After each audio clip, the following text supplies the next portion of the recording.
যদি কারো ঘরে ছেঁড়া ফাটা কোরআন শরীফ থাকে সেক্ষেত্রে তার করণীয় কি? অনেকেই হয়তো ভাবেন এই ছেঁড়া অংশটিকে আগুনে পুড়িয়ে ফেলা উচিত, কিন্তু এই কাজটি করা কি জায়েজ?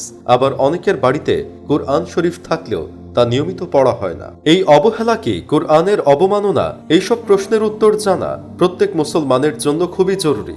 আজকের এই ভিডিওতে আমরা এই বিষয়গুলো নিয়ে আলোচনা করব। আপনি হয়তো ভাবছেন এই বিষয়গুলো জানা আমার জন্য কেন গুরুত্বপূর্ণ, কারণ এই বিষয়গুলো আমাদের দৈনন্দিন জীবনের সাথে সরাসরি সম্পর্কিত। হয়তো আপনার বাড়িতেই এমন পরিস্থিতি দেখা গিয়েছে, তাই এই ভিডিওটি শেষ পর্যন্ত দেখুন এবং অন্যদের সাথে শেয়ার করুন। আশা করি এই ভিডিওটি আপনার জন্য উপকারী হবে। প্রিয় দর্শকবৃন্দ, আল কোরআন শুধু একটি পুস্তক নয়, এটি মুসলিমদের জন্য আল্লাহর বাণী বহনকারী একটি পবিত্র গ্রন্থ।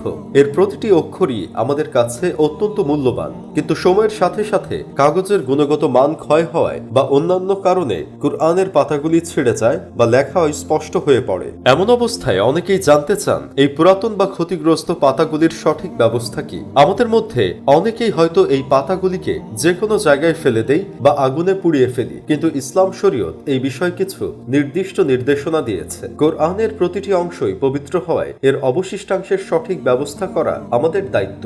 কেননা আল কোরআনের প্রতিটি হরফ এতটা সম্মানজনক যে আল্লাহ তাআলা নিজে সূরা হিজরতের আয়াত নম্বর 9-তে বলেন, তোমরা কোরআনকে অত্যন্ত যত্নের সাথে গ্রহণ করো। অর্থাৎ আল কোরআনের প্রতিটি অংশই পবিত্র ও সম্মানিত, তাই কোনো অংশকেই অবমাননা করা যাবে না। কিন্তু যদি কোনো পুরাতন বা ক্ষয়প্রাপ্ত কোরআনের পাতা আর ব্যবহারযোগ্য না থাকে, তাহলে সেগুলোকে সম্মানের সঙ্গে মাটিতে পুঁতে দিতে হবে। এমন জায়গায় পুঁতে দিতে হবে যেখানে মানুষের চলাচল হয় না। কিন্তু যদি এমন জায়গা না পাওয়া যায়, তাহলে সেই পাতাগুলোকে পরিষ্কার পানিতে ভাসিয়ে দিতে হবে।